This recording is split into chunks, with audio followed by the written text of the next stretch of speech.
am descended from Africans removed. I am African subdued. I am proud African, loud African. I am spiritually rich African. I am African American. I'm Caribbean American. I'm American. My immediate forefathers rested and toiled in island breeze.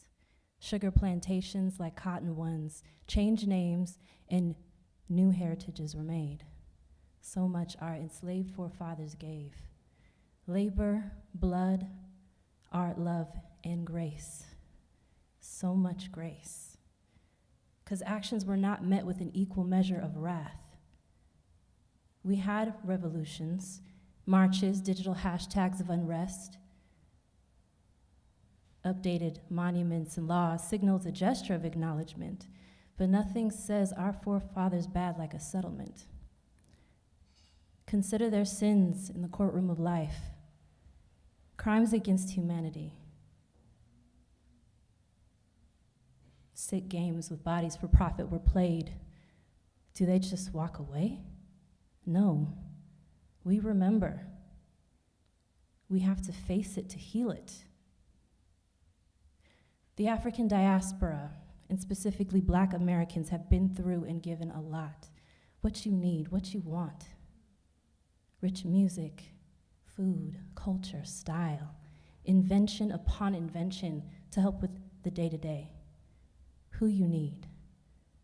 Aretha Franklin, Duke Ellington, Dizzy Gillespie, Jimi Hendrix, Belafonte, Poitier Sidney, Thurgood Marshall, Colin Powell, Barack Obama, Shirley Chisholm, Maxine Waters, Michelle Obama, Phyllis Wheatley, Maya Angelou, Toni Morrison, Paul Robeson, Lorraine Hansberry, August Wilson, Frederick Douglass, James Baldwin, Langston Hughes, Harriet Tubman, Madam C.J. Walker, Sojourner Truth, Mae Jemison, Alvin Ailey, Beyonce Knowles Carter, W.E.B. Du Bois, Booker T. Washington, George Washington Carver, Malcolm, Martin, Miles, Nina, Billy, Ella, Etta, Tina, Stevie, Oprah, Ali, Serena, Kobe, Kaepernick, Michael Jordan, LeBron, Michael Jackson, Quincy Jones, Whitney Houston. Need I go on? Even after their laboring forefathers died, generations upon generations would provide. Just imagine what else could be done. I'm not sure how it would work, but it'd be nice to consider. Reparation. Noun. The making of amends of a wrong that has been done by paying money to or otherwise helping those who've been wronged. What can I really say about reparations? Is it money owed to Black folk? Want me to speak a nursery rhyme about a people? Want me to speak a nursery rhyme about the man who owed a people 150 years ago? Okay. Well, white man owes red man. Already paid yellow man. Germans paid the Jewish man. Could blacks ever be next man? If so, how would the payout even flow? Would it weaken the dollar or strengthen the honor of a people like the GI Bill that helped the silent and boomer generation decades ago? Well, this millennial is a bit skeptical of those who would let this happen. I mean, would it be in their best interest to be interested? And then I'm like, pay me, pay we. Make it a holiday for the Black community, acting like Black forefathers ain't helped raise a nation for free. Let the experts handle the details of this utter karmic correction. All I know is internalized racism has run rampant. It might be eased with a bit of green and an apology. Let these future generations know can't burn down prosperous Black communities. Rape, pillage, murder, or borrow likeness for free. But that's a whole other conversation. I do wonder, what would happen if we receive this money? I mean, would we let it breed like weeds in diversified portfolios? Or would we watch it bleed into diamond encrusted bezels on timekeepers or assets depreciating? I once watched a TikTok of what you should do if you ever won the lottery. I can see it now. X amount of descendants, African descendants removed, receive X amount of dollars in one lump sum, 20% paid forward, 50% in a trust, invest in that diversified portfolio of low-risk bonds and low-tracking ETFs, put it on some debt, save for a vacation, get some property, some therapy, maybe just free college indefinitely, and definitely financially train our babies so they can train our future babies. Rebuild to a time beyond this interruption, before, when prosperous and free. As originators, teachers, royalty, we need to remember, so when the time comes, we're ready. So give me some money. Okay, let me check myself, because my parents' lineage had slavery, but it was in the Caribbean. Does that exclude me from this American debate, or does it give me an additional lens into the backed-up excrement of racism needing a colon cleanse? When you visit other countries and return here, the internalized racism is more apparent, like an exposed odor you get used to for being in your home all quarantine long. America is a lovely dream, helped along by some hideous realities. We all walk around in it. We all walk around in this contradiction, whether we know or acknowledge it. When I think of the African diaspora and the innumerable atrocities done just in America without penalty, we all fought, cried, screamed, and many forgave. The freed needs equality. We've been divided amongst race to keep the haves and have-nots in place. It's been over 150 years since American chattel slavery, since reparations were paid to ex-slave owners for the loss of their assets. That could be justified in an inhumane society, paying them and not the freed.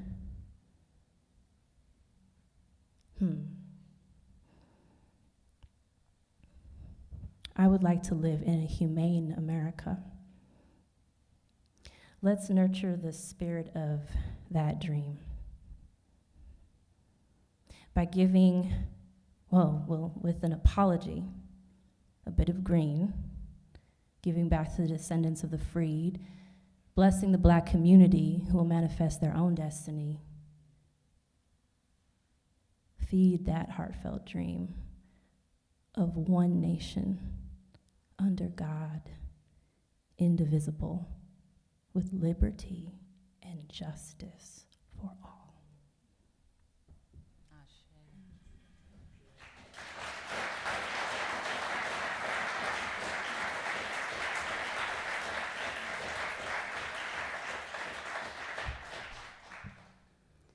This armor of mine is made from grandmama's blood, daddy's sweat, and mama's tears. This armor right here is made of keloided tissue, born courtesy of massa's whip, utter disfigurement, until our ancestors' backs resembled road maps that led back to the place where they were originally attacked and kidnapped, back to Mother Africa, while other backs resembled tracks that led passengers back to a freedom they'd never known. This armor is made from the bones of souls taken home, Souls taken to an early grave, souls that couldn't be saved, sent by cops, knee, gun, baton, or billy club. This armor comes at a cost, y'all. This armor is sprinkled with spells of protection, charms, sacred psalms, and enchantments like Isaiah 54:17. No weapon fashioned or formed against me shall prosper. Or the Kiswahili, Penyenia Pana Njia. Where there's a will, there's a way. So let the church say amen and ashe, because this armor of mine is made of Wakanda-grade vibranium. Amen. Hello? The Navi even bestowed upon me a piece of their unobtainium. A portion of this armor was made with hard sap and amber from the giving tree. So when I put it on, there ain't no stopping me. It melts snowflakes on contact. It is able to absorb the slings and arrows of outrageous oppressions and microaggressions. And if my armor is in the vicinity, it can even mute calls made by Karens to the police. This armor keeps my head on a swivel, y'all. Has saved me more than thrice. Kept me out the morgue and my toes tagged free. Has even allowed me to sprout gray from my temples. Best of all, y'all, it's easy to assemble. But my armor is not one size fits all. And it is not available on Amazon or any .com. This armor cannot be bought using Apple Pay, Google Pay, or Easy Pay, nor via Venmo, PayPal, or Cash App. The spirits do not accept credit or debit cards, IOUs, CODs, or EBT, but this armor comes at a cost. Because I bear the blessed back-breaking burden of barbaric bloodshed in my brain. I cradle the courage of my ancestors in my veins. I carry the conscientious callings of the spirits of my people. The seeds of their strange fruit live in my bloodstream. I am their sequel. Remnants of charred bark from past lynchings still linger in the strands of my DNA. But Penyenia Panangia, where there's a will, there's a way. My armor is unsympathetic, unyielding, and unrepentant. The only thing that interests my armor is my continued protection. Any bad energy gets sent back, returned to sender. And my armor is toxin-free, BS-proof, and water-resistant. It's even hypoallergenic for my sensitive skin condition. And my armor is easily so fresh and so clean. It can be hand-washed, machine-washed, or even dry-cleaned, and I plan to care for this armor the way it's always cared for me, and pay homage to the ancestors who sacrificed so that this moment and this armor could belong to me. Asante Sana for this moment. Asante Sana for this time. I thank you for your protection, and I thank you for this armor of mine.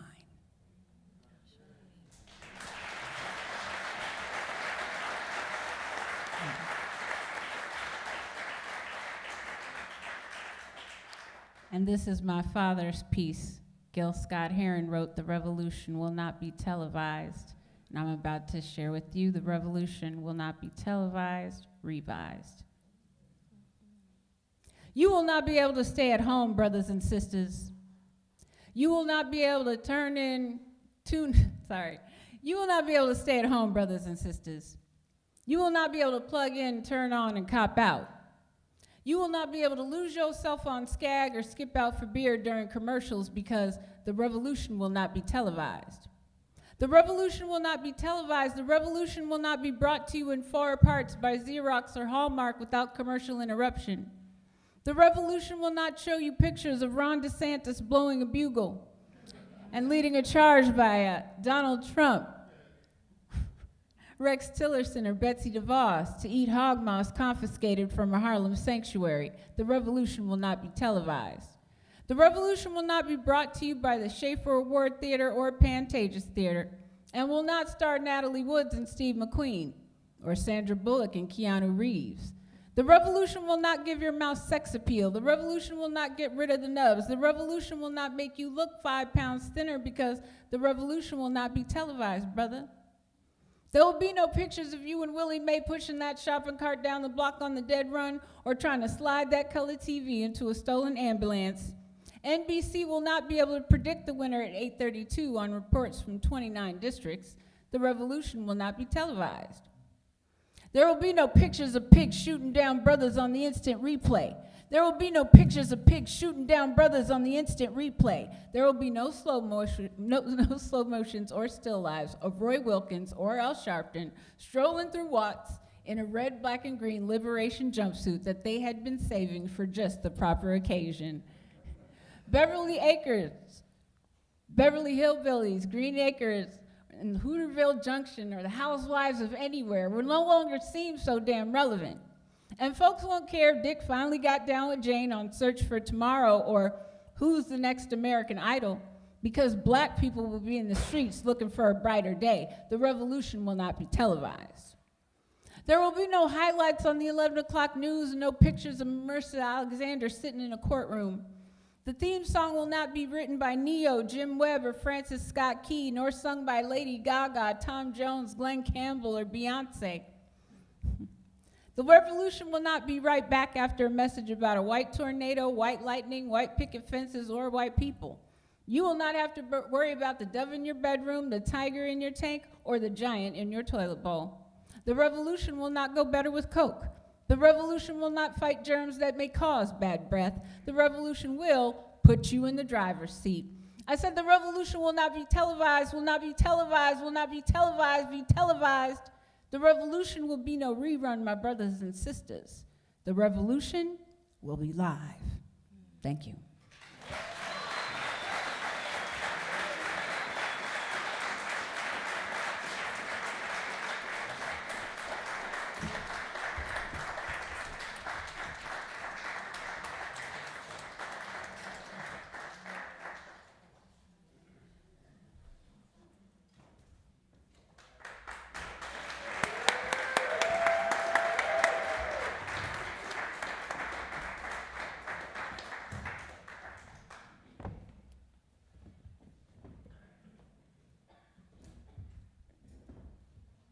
How's everybody feeling?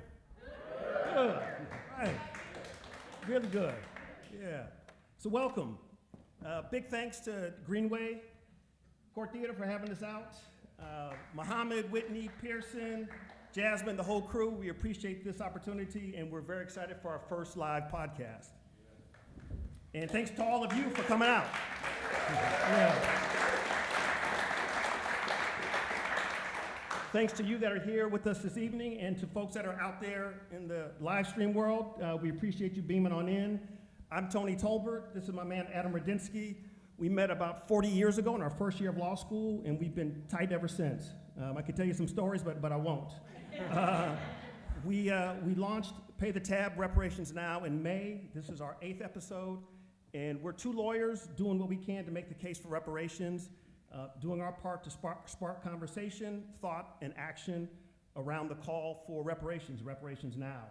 So we're thrilled to have all of you with us for today's conversation. Yeah, we're super excited to be here for our first live episode, and we have an amazing guest with us tonight, Professor Robin D.G. Kelley, a preeminent American writer, thinker, and activist. He's distinguished professor and endowed chair in American history at UCLA. Robin is a leading truth teller of our time.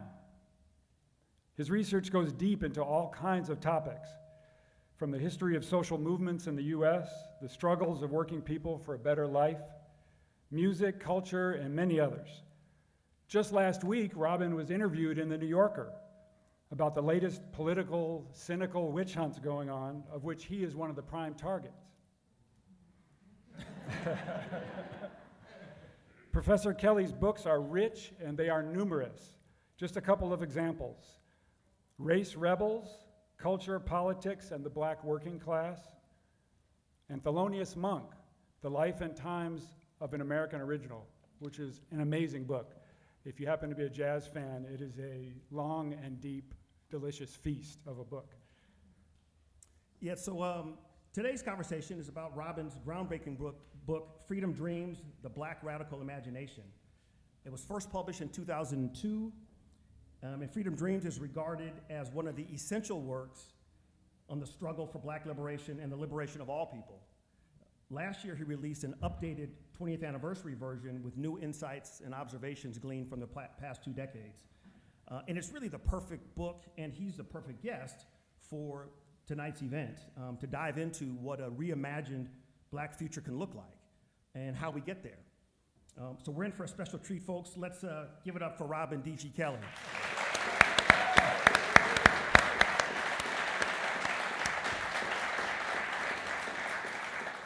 Okay, see, if this were really like a podcast, not live, you could edit all that stuff out. You know, and clearly the podcast, is this where the revolution takes place? The podcast? If not televised, it would be podcast, right? That's right. Well, Rob and Kelley, we want to welcome you to Pay the Tab, and Tony and I are truly over the moon to have you here for conversation. So we want to dig into this book with you right away, and maybe as good a place as any to start out is, tell the folks, what do you mean by freedom dreams, and why are they important to people who are working for change? Sure. I wrote the book at a particular moment in history when it was the turn of the 21st century, and Amadou Diallo had been killed and his killers had been exonerated. We were protesting around that. This was on the eve of 9/11, so a lot was going on. In terms of what the book tried to do was I was dealing with students, very much like students today. There was a kind of cynicism, despite all the struggles that emerged in the 1990s, the cynicism kind of took the form of, where are the movements today? What do they look like? And they wanted to reach back to the 1960s to discover models. And, I would make them do these projects where they would create websites for existing social movements, whether it's Harlem Tenants League or whatever it was that was happening, critical resistance, and they got a sense of what was happening. So I wrote this book really for the students to try to get past this idea that you could find the successful movements by the ones that win their demands. When in fact, sometimes the demands not only shift, but what we find when we look at movements that may not win their demands, that those demands actually are not only meaningful, but they envision a different future. And so in terms of this particular theme, I have a chapter on reparations, which I'd been working on in the late 1990s, and the idea behind it in the theme of freedom dreams to talk not about like how much, like the calculus of what people should get paid, but specifically what does the idea of reparations mean for trying to remake the world? In other words, is it just a matter of transferring wealth, or is it a matter of actually changing our social arrangements? And you cannot, in fact, the sister who talked about in the poem, who talked about inhumane society. You can't have reparations in an inhumane society. In other words, you can't have reparations under capitalism. True reparations, and maintain capitalism, okay? Some people want to fight me. I don't care. You'll fight. But what does it mean when you then take your money and invest in inhumane practices, in inhumane systems? So part of this chapter was to show that most Black radical movements for reparations actually weren't trying to get money in individual coffers, but trying to invest in social movements that could change the nation and the planet. So Robin, in the 20 years since Freedom Dreams was first published, a lot of folks have described it as somewhat of a guide or a manifesto, right, for a new generation of activists and organizers. But you frame it more in terms of an invitation. Right. So can you break down the distinction and what does that invitation entail? Right. Well, the most important thing is that it's not a blueprint and not a guide, and people see it that way. There's no possible way that anyone could write a blueprint or a guide in real time, because one of the main arguments of the book is that, when I talk about freedom dreams is not like individuals, going to sleep and waking up with these ideas, and they write their utopian ideas on Post-it notes. It's about engaging in collective struggle, in political struggle. And in being involved in movements means that you're part of a collective that makes mistakes, that debates what is it you really want, and that in the process of struggling, those ideas change. Sometimes they're consolidated, sometimes they fall apart, But that process, the invitation really is the invitation to basically be active, to be in struggle in movements that actually are trying to do more than solve immediate problems, although that's part of what you're doing as well. So for me, I'm hoping that students, readers, activists, organizers can take the ideas or the lessons from movements for land, for reparations, for socialism, black feminism, and draw from those lessons ways to build movements for today. And those lessons are always about understanding time, place, conditions, understanding not just what's possible, but what is in front of you that keeps you from seeing what's possible, you know? And that's sort of the invitation. You talk about Dr. King's last Sunday sermon before he was assassinated in the book, and how that holds a powerful place for you. And I think that leads into some of the visions for what the future can look like and what people are doing in some places right now. Do you want to touch on that? Yeah, I guess so. Only if you want. Well, you know, I'm talking about. Yeah, I'm also trying to connect everything to reparations, because and you don't have to. Yeah, but you know, we got to pay the tab. Well, we will. We'll get there. We'll get there. We're getting there. We'll definitely get to the tab. Got to figure that. But we want you to stretch out, and Yeah. you know, these are some things that we would love to hear about. Yeah. Well, you know, part of that last sermon, which actually is reflective of a lot of things that Dr. King was saying between 1967 and 68 when he died. And it was a critique, again, to go back, it was a critique of an inhumane society, a society built on, of course, as we know, the triplets, although it's more than triplets, it's quadruplets. You could talk about militarism, materialism, and racism, and patriarchy, and homophobia and transphobia, and, you know, and the war on the planet, you know, which of course is tied to militarism, racism, patriarchy, and materialism. So, in a sense, you know, we're surrounded by movements always that I think are building on this idea. And, you know, when I think about these movements, I don't want to just limit us to the United States. Because, of course, any discussion of reparations has to recognize that liberation and oppression are no respecter of nations. The national boundaries are themselves arbitrary, and they do more to exclude than include. So I can think about right now in the world, you know, the impact that just raising the interest rates, which is supposed to solve the US problem of inflation, has devastated not just the US economy, but devastated, well, it depends on who's in the US economy. For working and poor people, they're devastated. For rich people, they get richer. But think about the impact it's had on the global South, on Southern Europe, on, you know, all over the world, where you have nations that are already holding a lot of debt, and suddenly that debt increases dramatically.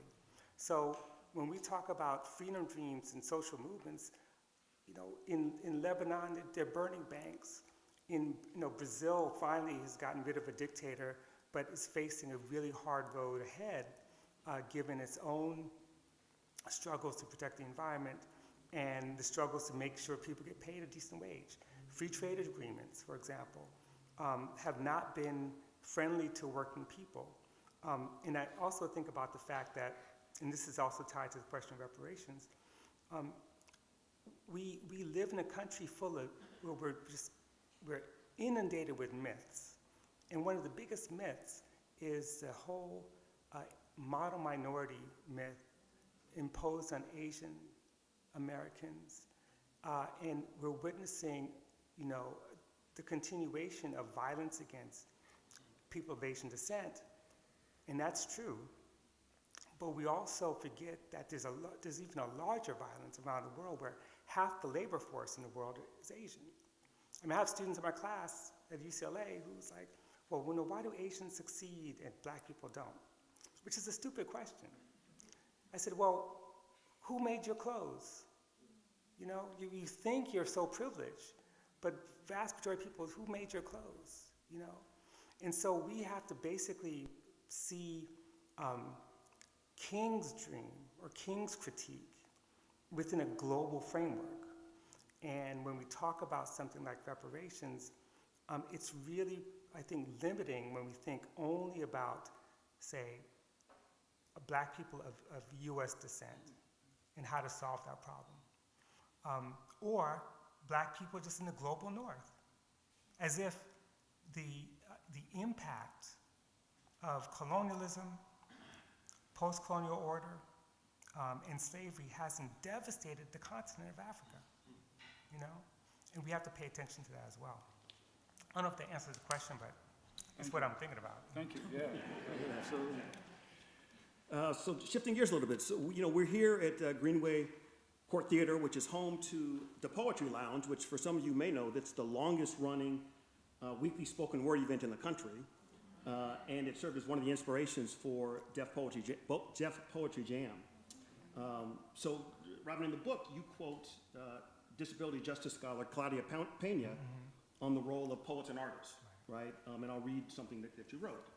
Artists are truth tellers and storytellers, and that's what we need to give us hope to prevail through these difficult times. They also offer an imagination beyond what people can see right now, thus opening a portal to new tomorrows. So if you wouldn't mind elaborating on the connection between art and truth-telling, art and liberation. Right. Well, it's not an accident that, jail cells around the world are full of poets, and playwrights. And I'm not suggesting that all things that pass as art are necessarily like questioning or challenging the status quo, but oftentimes artists, that's a responsibility to tell the truth, even difficult truth. And so, I was so appreciated hearing, the great Gil Scott-Heron's daughter both, revise The Revolution Won't Be Televised, as well as her own amazing poem. And I'm always reminded that, Gil Scott-Heron, one of his early pieces was Who Will Pay Reparations on My Soul? And what was amazing about that was its truth-telling. It's truth-telling that goes way beyond the question of calculus, but also way beyond the question of slavery and descendants of enslavement, because he talks about indigenous peoples, and a lot of people weren't doing that. He was connecting the question of decolonization and reparations in a way that was a signal to all of us. For a lot of people, that particular poem, didn't satisfy what people wanted from him. But do you think he cared? When he talks about, he's one of the few people to critique the no-knock laws, which was not just in New York, but of course you're talking to lawyers, so you know all about that, where, where cops could go in to a home, with a warrant, but they don't have to knock. What is no knock if not one of the justifications for the killing of Breonna Taylor, right? And we know that. And Gil Scott-Heron could have done something different. He could have made, poetry about being a billionaire. I wonder who does that. Let's see, who does that? Oh, I know. Jay-Z, Beyonce, Rihanna. I know you love these people, but I'm like, they're making choices about what their music's about. It's about money. We're in a world right now where so many people who are the artists of the day are obsessed with making money, with wealth accumulation.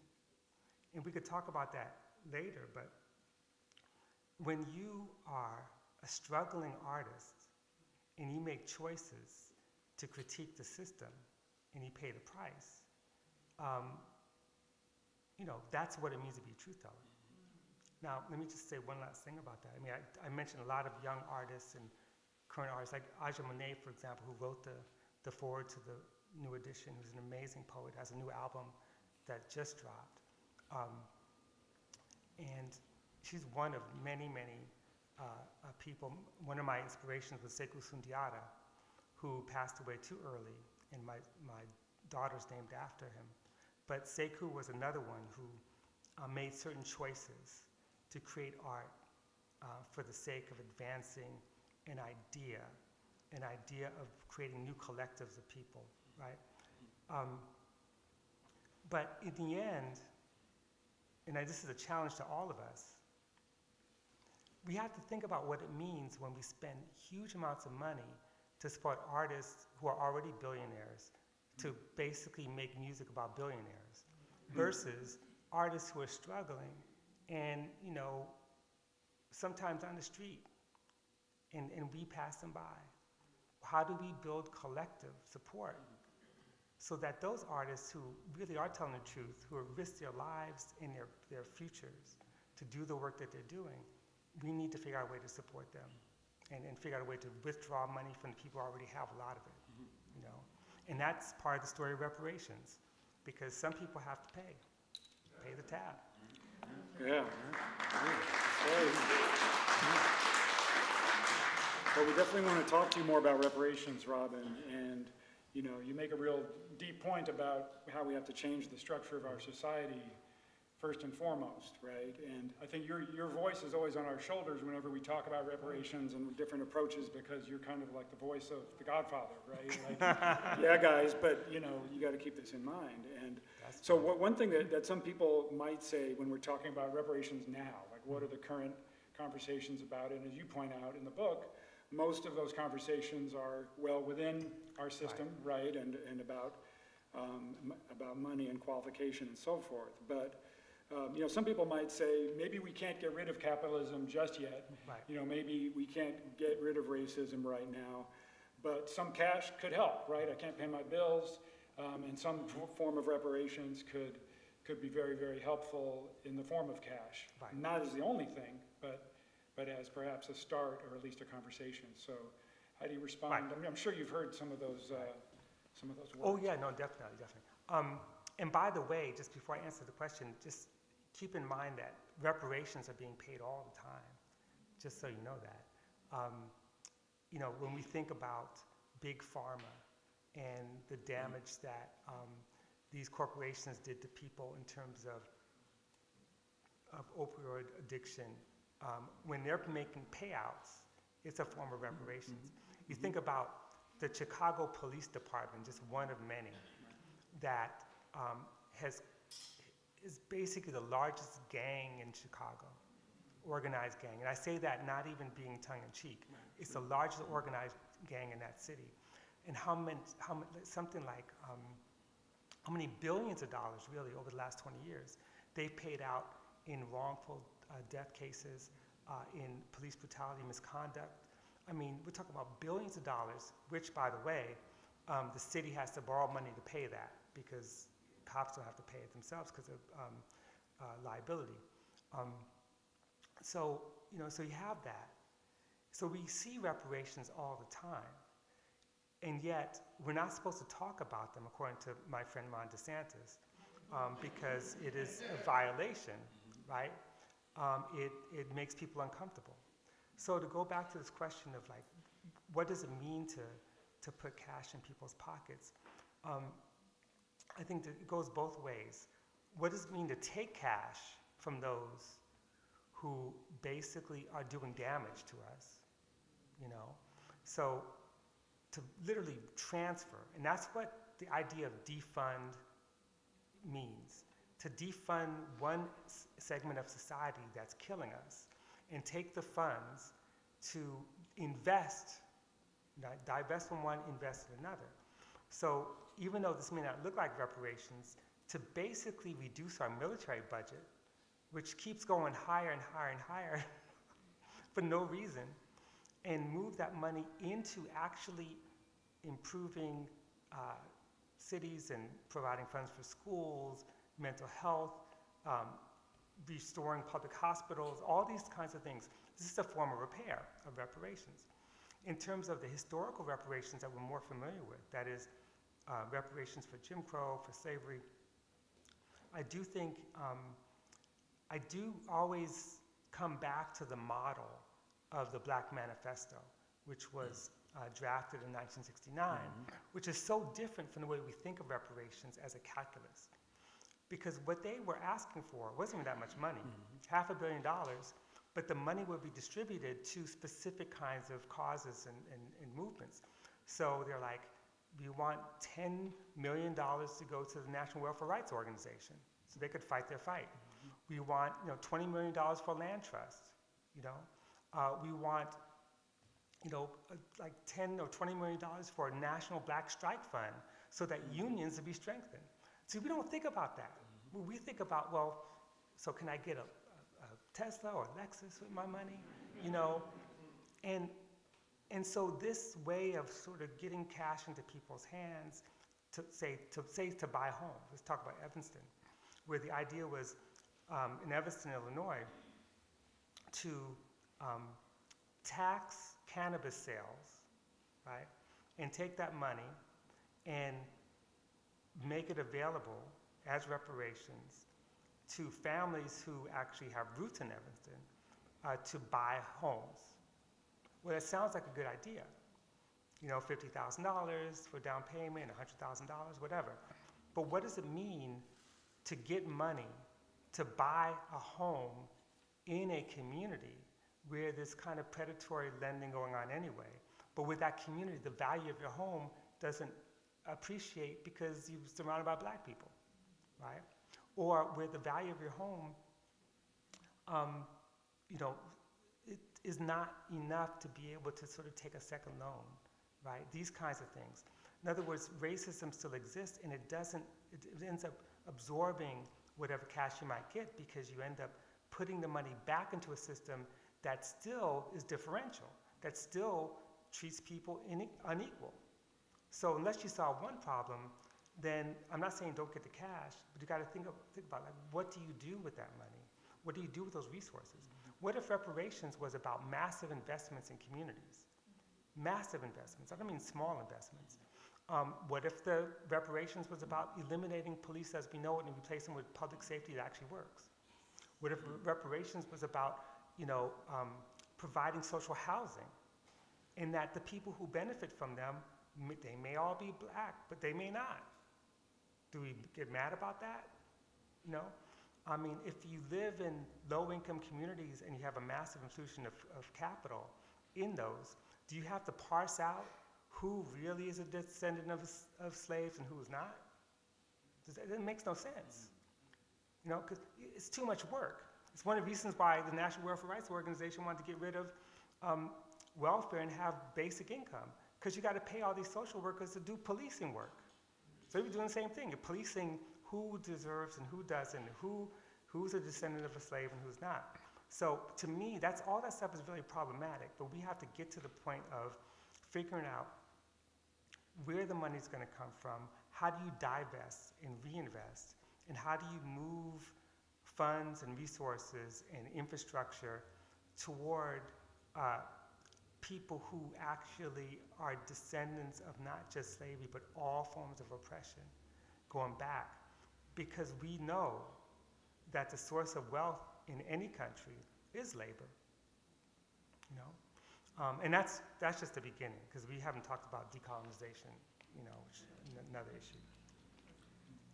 Yeah, so there was a line in your book that really stood out to me. It says, money and resources are always important, but a new vision and new values cannot be bought, right?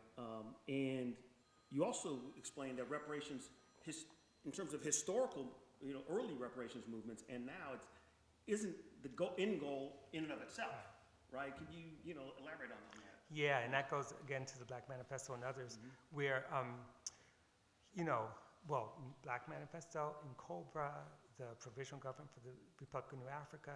I mean, these are all movements that, had these fairly elaborate but very specific plans for reparations. You can also talk about Queen Mother Moore and her efforts. And Queen Mother Moore is very interesting because she always said, we don't need a poverty program. That reparations is not supposed to be a poverty program. Reparations in many ways, because she's talking about $500 trillion, should be transformative. And so if that's the case in all circumstances, then the intention behind reparations is not just repair, but transformation. How do you provide resources to rebuild civil society among people whose lives have been destroyed by the elimination of the basic things that civil society requires?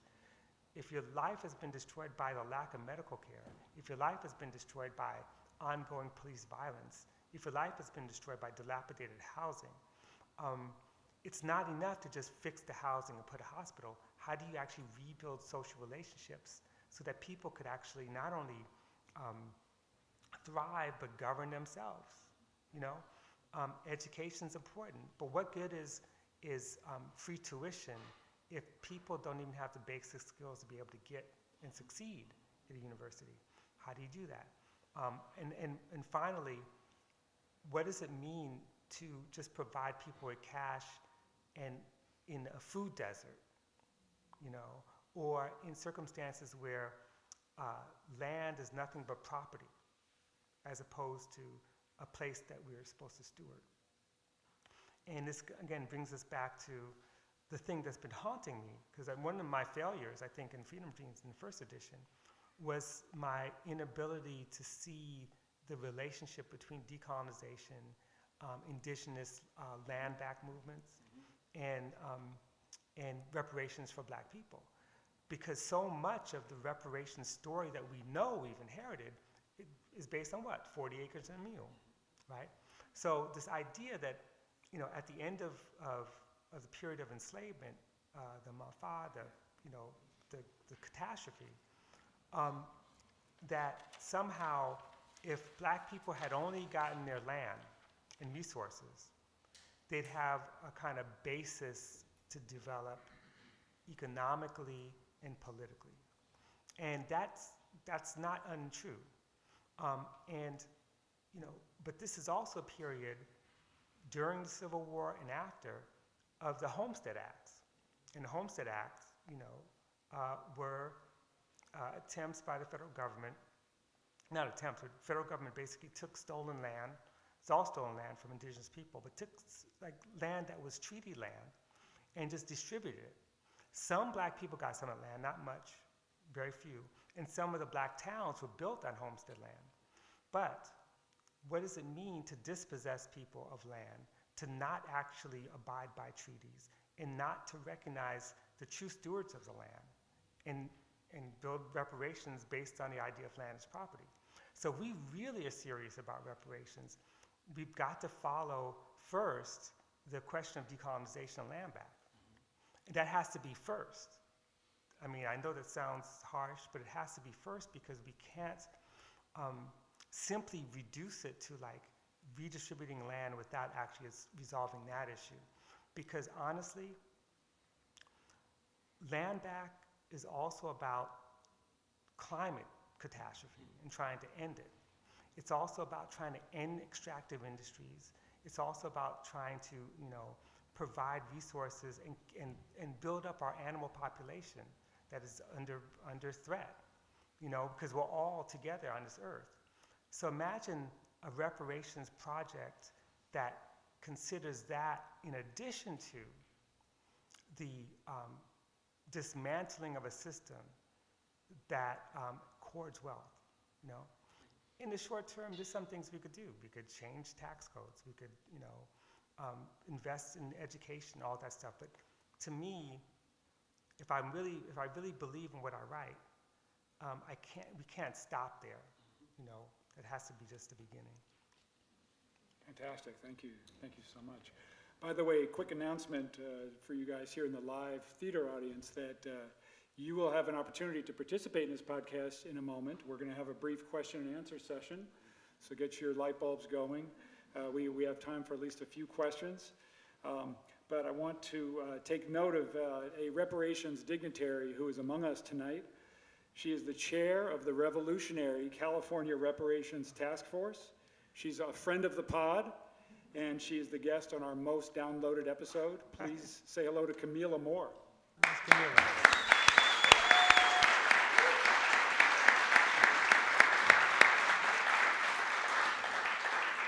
Camila, you remember me from coming to my office in those days? I have to say, you got to understand how amazing Camila is. Not only brilliant and courageous, but when she was a student at UCLA, she was taking stands on things that nobody was willing to take a stand on, especially Palestine, and was bold and amazing and one of my heroes. So thank you.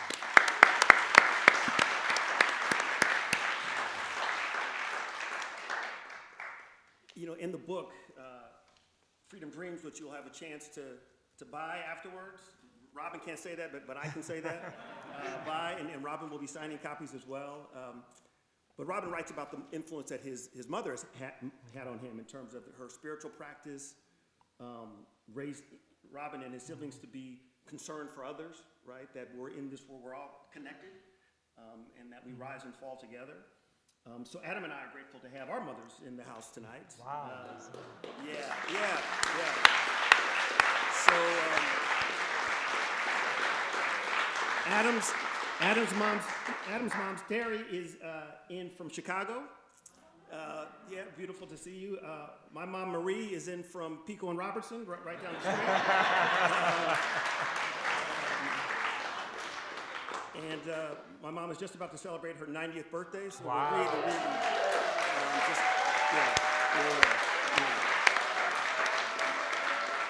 So Adam and I just want to, thank both of you for setting such strong examples of being freedom fighters from way back and living life powerfully and in service of others. So we applaud you and we appreciate you. We love you.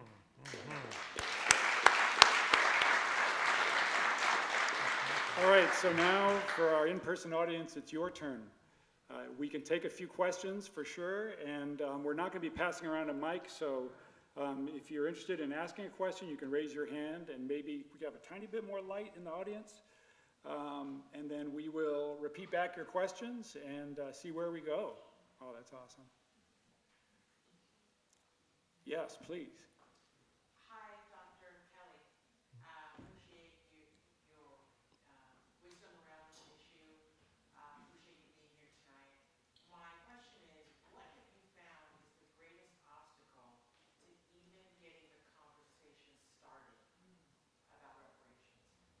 Capitalism.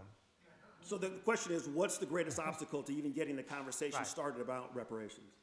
Yeah, I would say capitalism. I mean, there's two obstacles, it's three obstacles, and the three obstacles are what Dr. King said.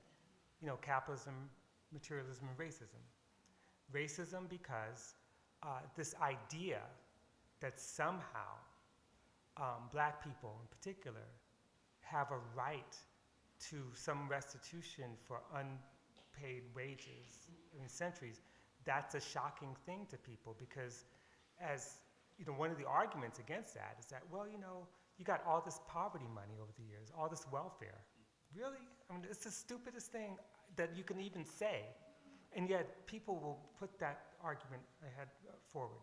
Materialism because this idea that somehow wealth is finite.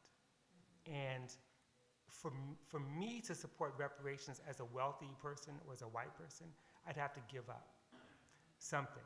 And the fact that, as you both said, and I think one of your shows, just what we call the racial wealth gap is 10 to 1. It's like, it's like $100,000 for white medium wealth versus about, 7,000, 8,000 for black people. So there's a reason for that.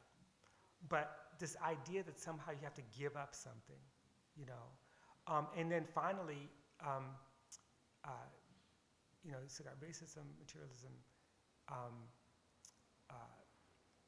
in capitalism. I mean, which is materialism, but you know, but capitalism, the idea of capitalism as a system,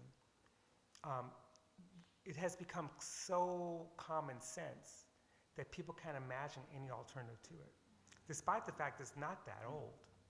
In fact, industrial capitalism is not even quite 200 years in terms of its monopoly capital, or neoliberalism is about 40 years old, you know? So we're talking about systems. And yet, and I go back to that amazing report, which I have the PDF of, which broke my computer. It's this massive, massive report, which lays out in great, great detail both the transfer of wealth from black labor, as well as some solutions, like how do you redistribute it? How do you think about reparations? And yet, you can give that report to a bunch of people, and they still won't believe it, you know? So there's no shortage of evidence, and no shortage of knowledge, no shortage of research. But we are stuck, you know, under ideology, which gets in the way, and it's getting worse. It's getting worse. It's never, I'm an old person, and it's never been as bad in terms of just straight up state legislative support of lies that they're passing as knowledge. And so the fact that in the name of anti-indoctrination, you've got states, not just Florida and others, that are making it illegal to talk about reparations in the classroom. So you talk about an obstacle, you know, you could be a teacher and go to jail on a felony charge. This is America.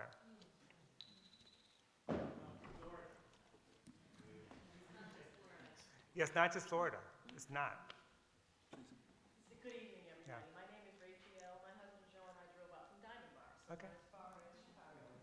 So you answered my question initially about the interim report. In speaking about that, was there anything that you found striking or really surprising for you as you reviewed the report?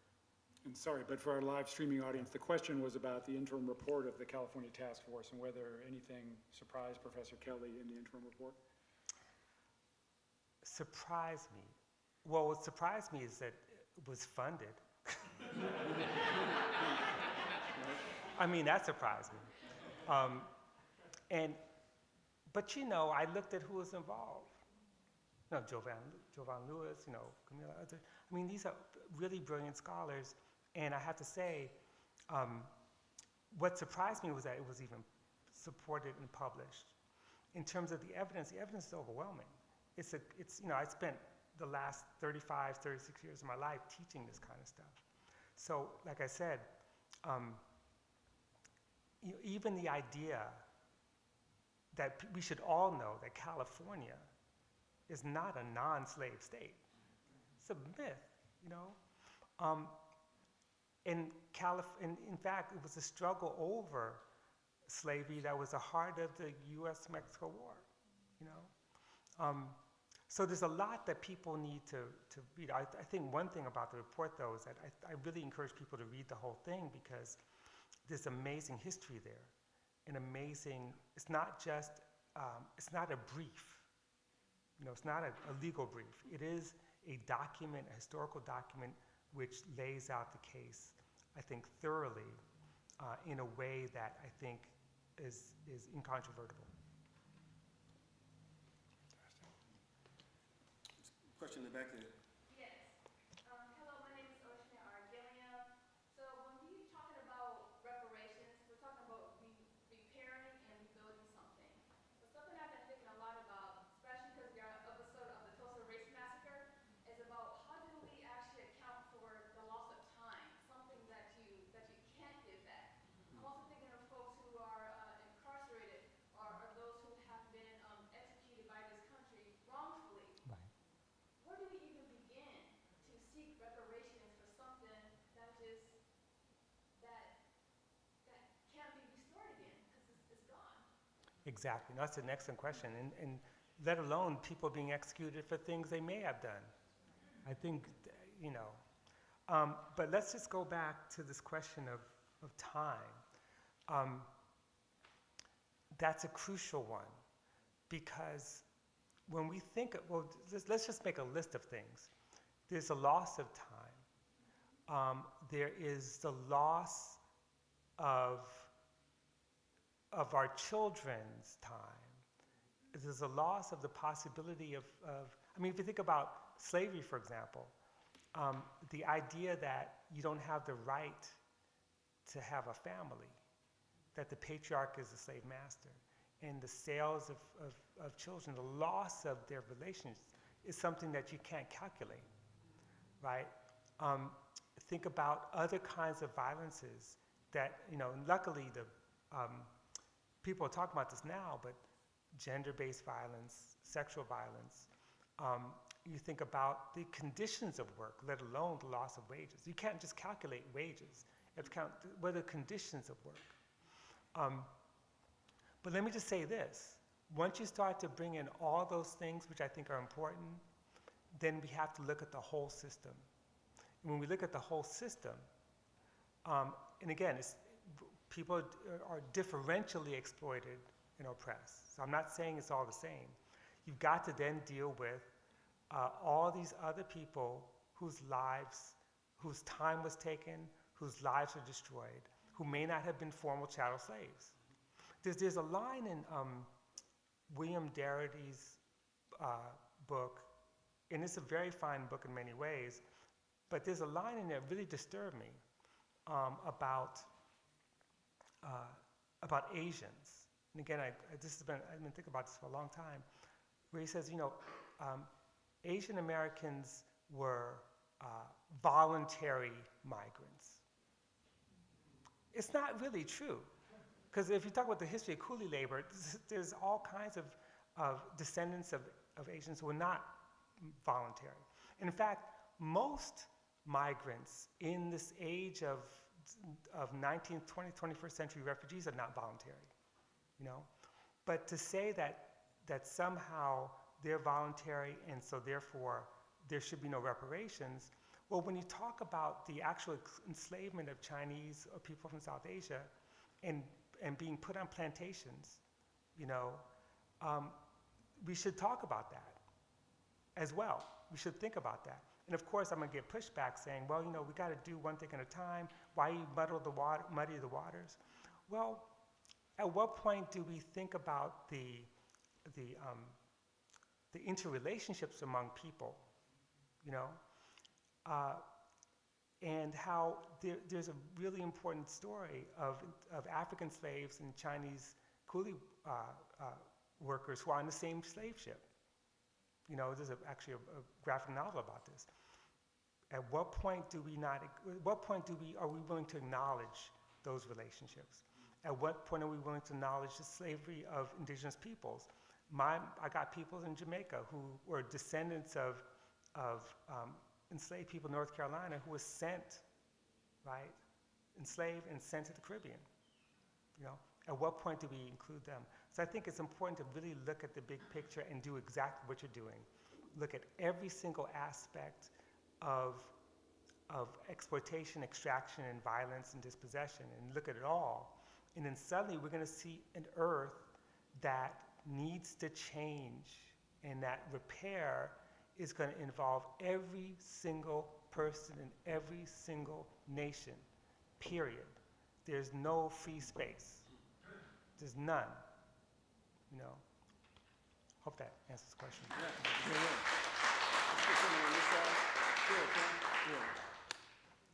So I have a question. I recently was working at a Treasury Department, and in Treasury, there's a new look at racial equity. There was a new counselor hired for racial equity in the Treasury, first time ever happened under the Biden administration. And one of the things that they are looking at is how can we grow the economy by being inclusive? And that's the argument being posed in terms of addressing racial inequality and addressing racial wealth gap. My concern is, with that argument, it's a capitalistic framework. Right. And capitalism relies on racism.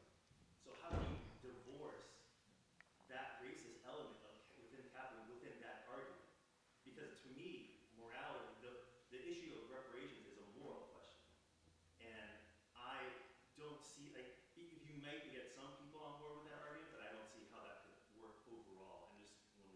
Right. Well, capitalism is a moral question, and so is racism. You know, so you asked a really hard question that if I try to answer it, you're not leaving. We'll be here till tomorrow. So let me just be as brief as possible on this. My dear friend, the brilliant Kanga Yamada Taylor, has said there's no such thing as a racial wealth gap. And what she meant by that was that you think about what is the, in fact, you said this on your show, I listened. What is the main source of wealth for the vast majority of people? It is housing.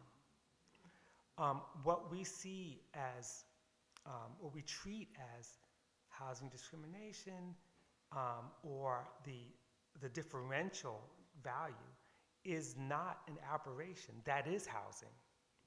When we look at the homelessness and who has access to housing, that's not an aberration. That is called housing. That's housing under capitalism.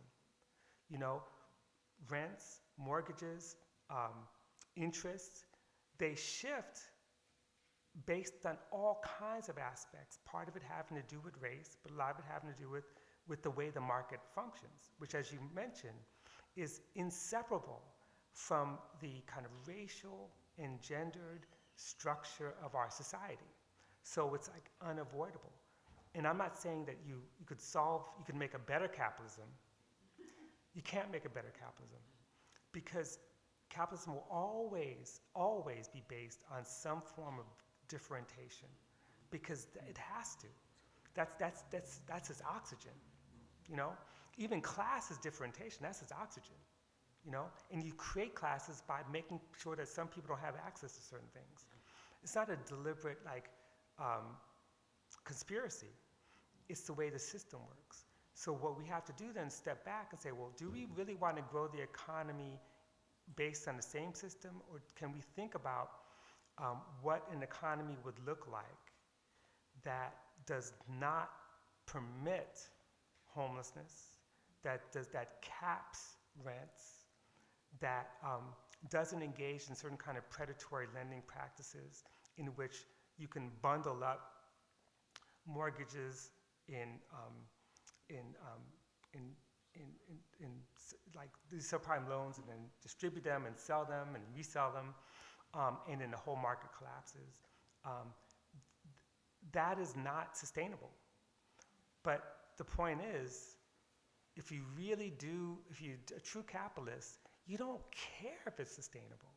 In fact, you don't want it to be sustainable. You want it to be unsustainable because you always can find new markets and new ways to accumulate capital. So that's the lesson we need to learn. We keep doing this thing where we're like, well, you know, people need financial literacy. And financial literacy actually translates as how to best invest your money, but not actually how the system works. You know? Like we don't know how money works. We definitely don't want to teach how Right. the system works. Yeah. And once you learn how the system, to me, that's financial literacy, like understanding how the system works. Once you do, then you're going to start making demands like they do in Berlin, saying we actually want social housing. I mean, what's wrong with social housing? What's wrong with sort of creating spaces where people could live comfortably and you don't translate that into the accumulation of wealth, which then you could then invest in something else. We can do better than that. I'm sorry, long answer. No. Thank you. We have time for one or two more. Okay, I'll be faster. You mentioned in your talk 40 acres and a mule, and a lot of us know about that phrase that the government promised after slavery, 40 acres and a mule.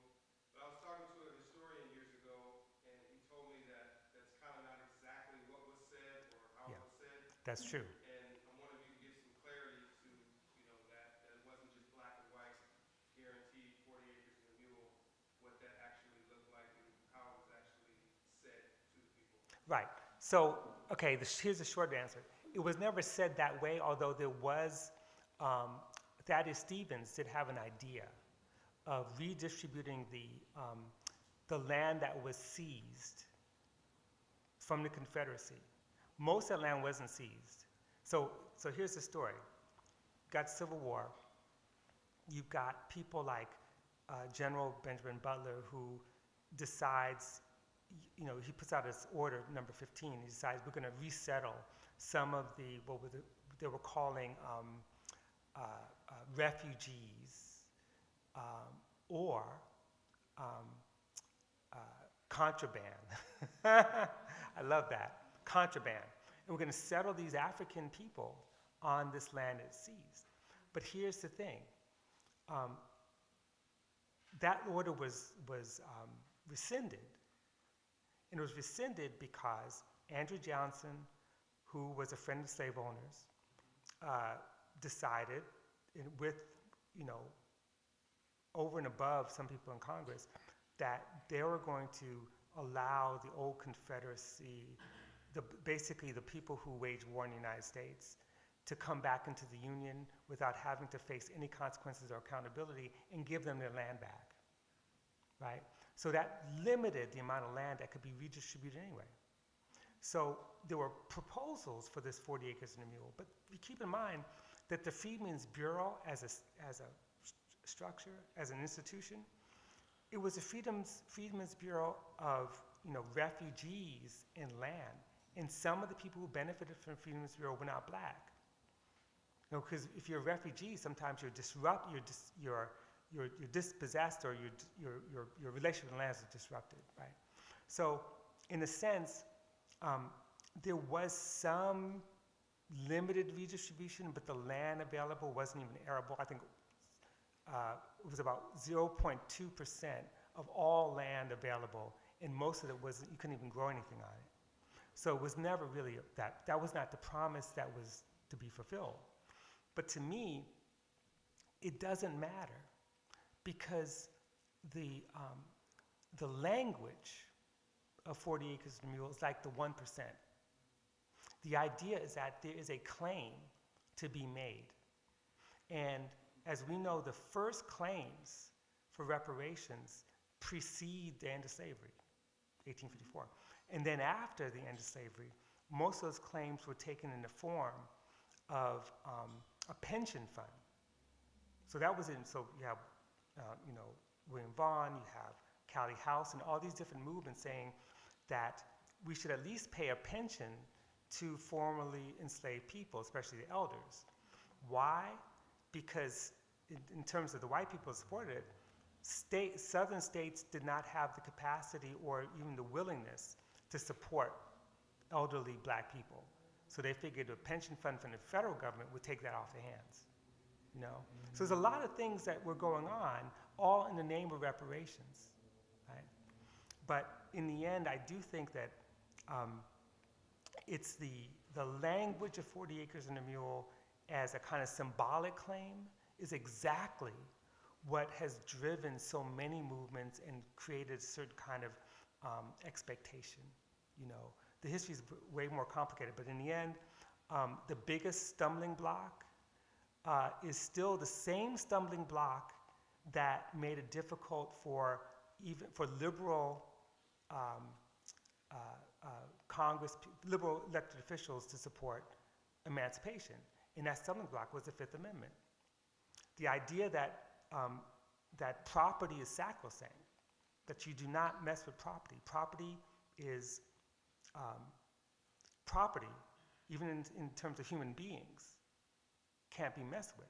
So you have all these liberal congressmen saying, how do we end slavery? Gee, how do we do it? How do we get around the Fifth Amendment? And you got, radical abolitionists like, others saying, why does it matter? This is a violation of God's will. We're human beings. And then at the end of slavery, the question is, how do you redistribute land and take land when land is sacrosanct? They never said the Fifth Amendment thing when it came to indigenous people, though. It didn't apply to them. It's like, how do you take land? Well, they just took it. So we got to be real careful and pay attention to history, because the Constitution, which we hold so dear, is also a stumbling block to a lot of these things. Because you have a Constitution that's built around the question of private property as sacrosanct. Yeah, I think we have time for one more question. Someone in the way back. Yeah, way back, yeah. Hello, so we talked about time, we talked about reparation. We also talked about wealth in terms of housing and how certain communities took advantage of or was giving the advantage of gaining that wealth.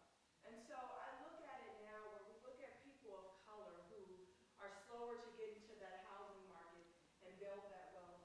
And then I stop where we are right now, freezing in time and looking at the pandemic and looking at what happened, at least in California, where plenty of people of color started to lose that property because there were laws put in place. And so then the people who already had that generational wealth could go and gobble up. So what happens when you have that sandwich generation, when you were that victim who has come out of that and you have been able to find your footing to only have that snatched from under you, for you to be set back, for the very people who always had it and have the reserves to take it from you? How do we start to understand that when we talk about time, when we talk about reparation, when we talk about the right now? We know what the past is, and we understand our place with the past. My question is, as I stand here today, how do we move forward? How do we gain an understanding? We're not going anywhere, so how do we find our place in this world for which we stand? Do you want to repeat that question? Yeah, do my best, yeah. That was a deep question and a lot to it. But I think part of your question was about some of the things that we saw during the pandemic and people of color and trying to maintain what they have and wealth and so forth, and how without a lot of the extra resources, that was a time when things were very difficult to even hold on to what you already have. And we've talked a lot about the past, about reparations, and about the different forms of harms that have come before, but what about right now? And as we are here right now, what can we say about people's situation today? Right. Is that fair enough? Yeah. All right. You know, it's impossible to talk about right now without actually being reminded that this situation that we're facing now with COVID is not that different from 2008, which is not that different from the 1980s with the savings and loan debacle scandal, which is not that different from the 1970s when you had this practice which Kianga calls predatory inclusion, where the Housing Act, the very thing that's supposed to save us, the Fair Housing Act, then allowed real estate interests to take the homes that they're trying to offload in the dilapidated homes in urban communities, and then put them on the market to be sold to poor people because the loans are guaranteed. So they don't even care if they don't pay the loan, right? So they were moving people out of housing projects into these homes that they couldn't even, that were already dilapidated, they couldn't even afford to fix, saying that, oh, well, this is better than being a renter, and they'd lose those homes. In other words, what you just described is exactly the history of the last 100+ years of black people in home ownership. It's like a repeat, let alone go back to the billion-dollar lawsuit around land loss, right? That was against a USDA, right? Now, jump to the present. One of the things I keep harping on all the time, and forgive me, is that we have to know exactly what happens, because sometimes things look one way when other things are happening. And so I'll give you an example. California. Do you know who owns a lot of the property? It's not like just wealthy white people in Orange County. It's private equity. See, that's where, so there are homes that are empty, and private equity is global. You have companies like Blackstone, right? There's buying up residential properties, like massive numbers. So they're displacing people, and that raises the rents and raises, the value in some way. That's the idea, so that they could offload it and make more money, right? So we have to understand private equity and how it's working and how it's functioning. Otherwise, we're going to think that somehow we just are not making enough money, or that the problem is domestic, or the problem is local, the problem is that, I've just been laid off from my job and I can't make those payments. What's happening now is scandalous, and it's affecting everybody, black people especially, but it's affecting everybody, And yet California had the opportunity to pass a law that would have, reduced the power of private equity, also would have capped rents, and they voted against it. California, so don't give me the bullshit about Florida as being so terrible. This is not a great place, the West Coast, the left coast. This is a state that voted against rent control. Why? Because private equity put a lot of money into advertising, saying it's a terrible thing. And we went for the okie doke. So I'm with you. We need to know what we're doing right now, but here's my big thing.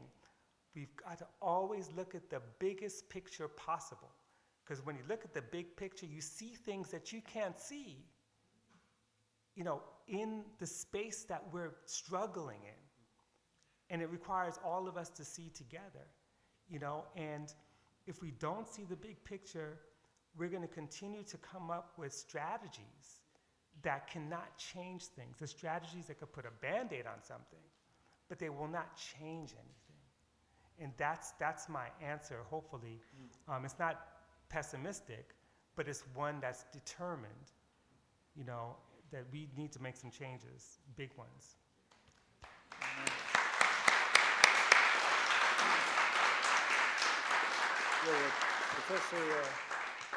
Professor Kelley talks about that very subject in the end of his new preface to the book about why freedom dreams are so important for all of us. And I want to quote you briefly.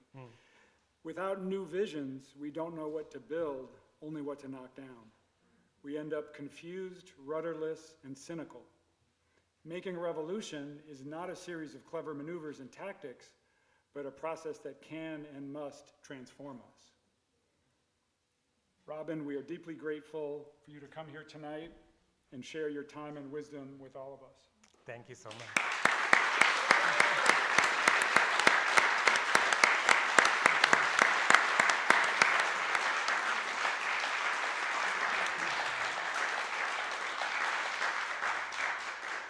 So we would love to keep this conversation going. We could talk to Robin for another hour. He's not trying to have that. And the theater has us moving on. But a couple of closing notes.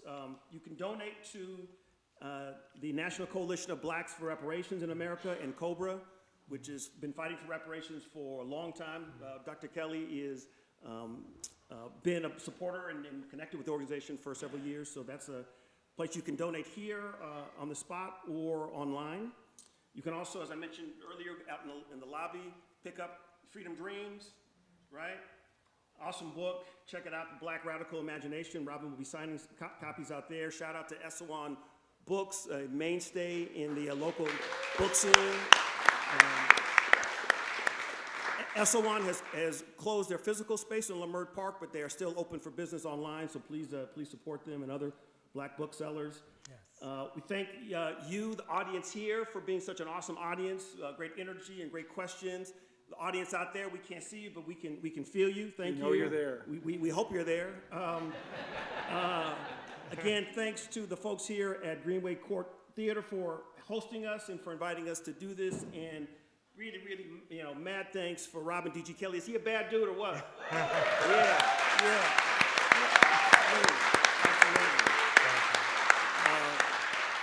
So we're going to get out of the way, but we have some great music lined up for Dukalion and Maxi Payne. You can hang out here, listen to the music, go get some books, go out. There's some snacks out there, chill, whatever you want to do. But thank you for joining us for Pay the Tab. Keep coming back.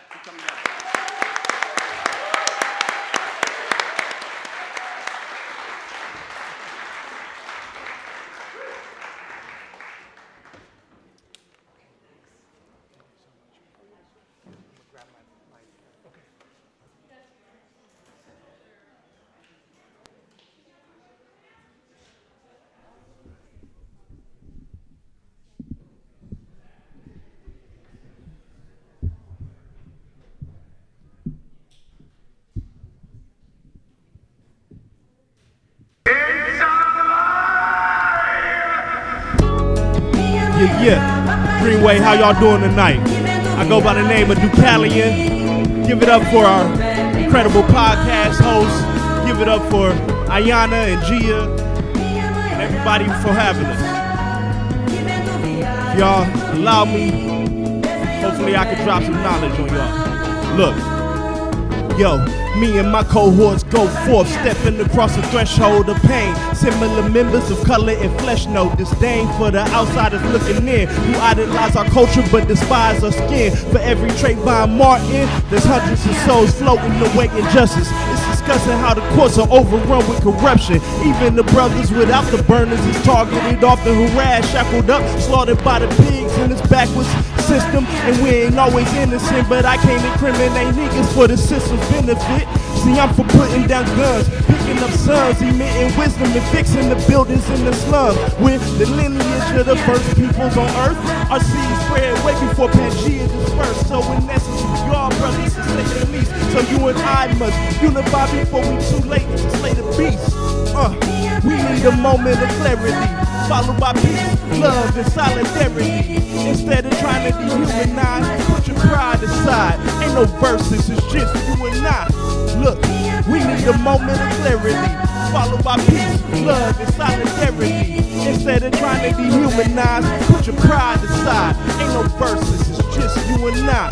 Look, in light of recent events, I'm all for peace. Equally, I'm all for self-defense. It's crazy, though. I wonder if they playing us to their advantage. Ain't no sense in acting without some Shaka Zulu planning. Kinda surprised, I ain't heard word from some of my heroes, but this is our fight. If they get their earlobes, a cousin didn't die at the hands of Officer Jeffrey Klein. Another soldier of the genocidal swine. Standard issue blocks inside of steroids grips, and they ain't trying to hit ish. Hit on hip while everybody stand by, watching shifting their conscience of the fact that we got numbers through the knowledge and apply it to people stacked foot on shoulder make one giant.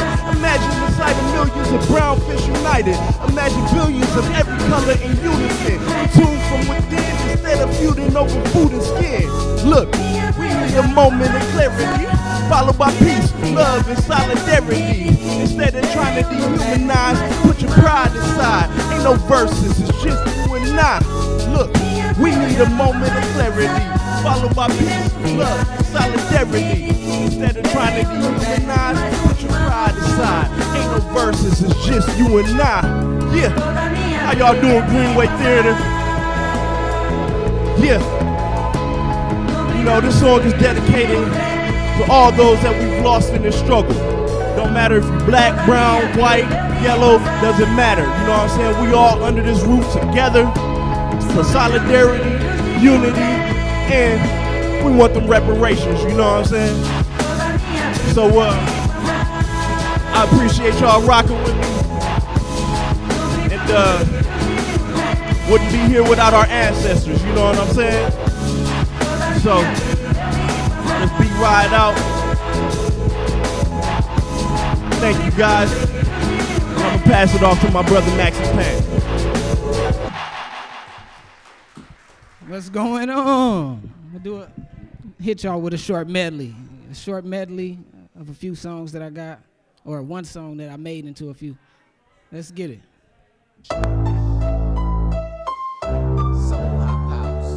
Soul Hop House. That's what I represent. This is Writer's Block. I gotta get away, disappear without a trace. Cause my body, clear my mind, let my soul rejuvenate. Cause hey, any day the levee can break, I meditate. Burden I hate, nothing is waste, nothing is safe. Hate, trust, love, lust, haters, busters, Douglas, and that's the issue. Love, lust, haters, busters, Douglas. That's the issue. Listen. Hate, trust, love, lust, haters, busters, Douglas. That's the issue. The issue. Things change. Accept it or not, your choice. Either way, give it everything you got. I learned quick in South Central, cause a game it is not. There's always somebody hungry. The warring don't stop. Boys in the Tar Heels stay hooping for the title. On sight every day like they were born to be rivals. Survival then becomes harder for the innocent. Strays and jack boys making victims of the innocent. To the innocent is standing at the edge grimacing. Push too far, free fall, menacing. We can't turn back. Another train off track, yet another Damon Wayans. But homie, don't play that. Nature or nurture, can you follow the cursor? Cause it's all nature, so focus on the nurture. It's all in our nature, most with no cursor. To nobody's innocent, a product of their nurture. Lust, love, lust, haters, busters, Douglas, that's the issue. And that's the issue. Love, lust, haters, busters, Douglas, that's the issue. The issue. Yeah, that's the issue. Yeah, that's the issue. Knowledge itself is necessary, of course. Learning the past greatness as well as our great flaws. Of course it adds pride to know who we really are. But how does that really help not knowing how we lost it all? Telling me I'm a king and not teaching me how to be one. Telling me we come from God but not explaining why I never see one. Don't teach me about slavery, don't help me channel the anger.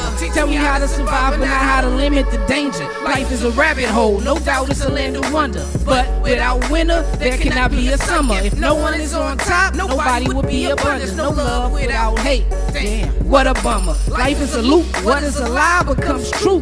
What is alive surely will die, that's half true. Oppressors will fall, suffer or die. History's proof. Those who survive surely will rise, and that's you.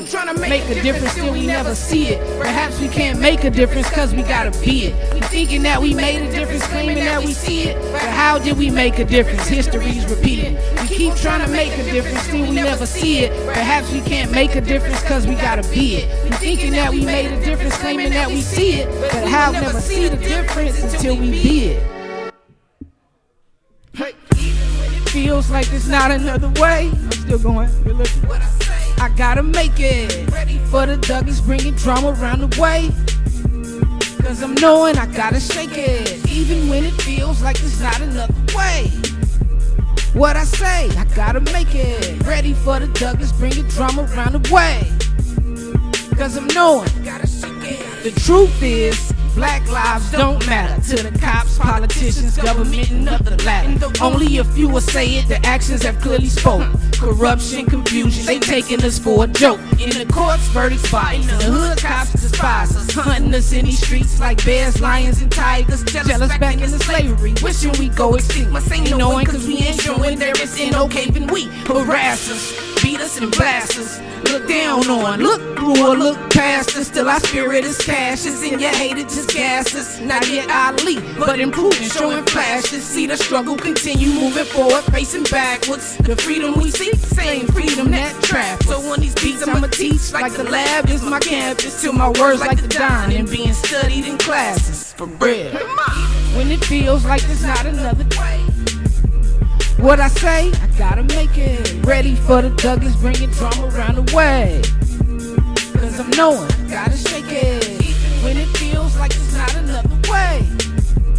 What I say, I gotta make it. Ready for the Dougies, bringing drama around the way. Cause I'm knowing, I gotta shake it. Writer's block. Thank you. Be security in your own neighborhood. You know what I mean? If we so strong as gangs and as hustlers and as G's and as thugs or whatever, it should be no rapes, there should be no violence, there should be no gunshots in our community unless we the ones sparking it, unless we doing that to somebody that's trying to infiltrate or break down our community.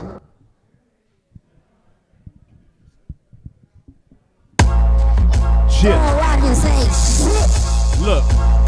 I'm tiptoeing on this tightrope with this twisted ankle, trying to keep my chemical imbalance from sending your boy seaside. I knew negative degrees since I was a knee-high, trying to swim in Liverpool, giving British chicks me pop. But pull the porco out of the streets cause they harass us. We stand silent through the tears while they wanna gas us. That cell might as well be a chamber. The way they concentrate on concerns is it only lead them to payday. Scribble some fancy rhetoric and code up in your contract. Come up $30 short, whoops, there go your house jack. Them dudes even snatch the cheese off your mouse traps. The Koch brothers probably snort their young head so far up, leaking poison in your backyard. I'll be kicking facts while these sap rappers act hard. You heard me and AR tell you that we the rap bars. Who's game you playing? Trying to win a hand or just stack cards? I be on the grind when it all collapse. So if it's mine, word is mine, I'ma take it right back. And that's a matter of fact. If it's mine, word is mine, I'ma take it right back. See, I be on the grind when it all collapse. So if it's mine, word is mine, I'ma take it right back. Yeah, and that's a matter of fact. If it's mine, word is mine. Listen, you see I do this for my culture, to let them know it's still blacks in the South getting lynched. Ain't that a cinch? Clear channel make you think everybody can get rich, but I look outside, see so many homeless sleep on benches. It's suspicious, all this propaganda galvanizing youth. Truth is twisted in the lies, lies are trying for the truth momentarily. Never can the truth stay here forever. It's too narcissistic to not show itself in any weather. Praise be to ISIS. Hashtag not the terrorists. Kim is cool, but read up on your West African heritage. Mansa Musa, Queen Nzinga, and Osei Tutu. Watch a documentary that's up on Netflix or Hulu. Voodoo is deeper than just an American horror story. Hope my peoples wake up. Look forward to more than watching Maury Povich get a dosage of his high rolling punch packed with voltage. Explosive poetry, non-corrosive. I be on the grind when it all collapse. So if it's mine, word is mine, I'ma take it right back. Yeah, and that's a matter of fact. If it's mine, word is mine, I'ma take it right back. See, I be on the grind when it all collapse. So if it's mine, word is mine, I'ma take it right back. Yeah, and that's a matter of fact. If it's mine, word is mine. Listen, I spit that slick that can burn the wick right off these oil drums, make it hot, lead a blazing trail right out the toil slums. No more hungry nights, seeking nourishment from soil crumbs. Residents in Hell's Kitchen, holding heat with boiled thumbs. Watch us overcome that. They say my cup have food, well I'm just trying to overrun that with these small points like thumbtacks. Sick and tired of these dumb tracks, y'all rapping but really about nothing. You uplift substance, I'm running for you, cutting this murder by bludgeoning, beating your head in. Concussions and corrupting this consciousness. Been burning mics since our vomit spit. I'm on my hour and a half north of where common live, and that's Milwaukee. Kill all of that Milwaukee nonsense. Redirect your violence and accommodate your prominence. Trying to dodge these sirens like Odysseus up in the Iliad. Shameless for really literate, but line hard obsidian. I'm killing it from the post to the anti-meridian. Been this hot for so long, you think my bloodline was Chlamydian. Ha ha. Ah! Yeah, Dukalion. Thank you all so much. Y'all have a great night.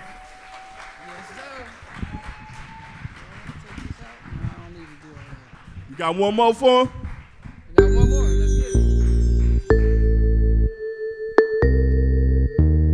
Let's get it. Black lives matter. They just getting bolder and bolder. Hey, what's going on? Well, something politicians and cops go punching. They get you handcuffed and they still dumb. Niggas still go to jail, ain't did nothing. Can't see the setup, that makes me wonder.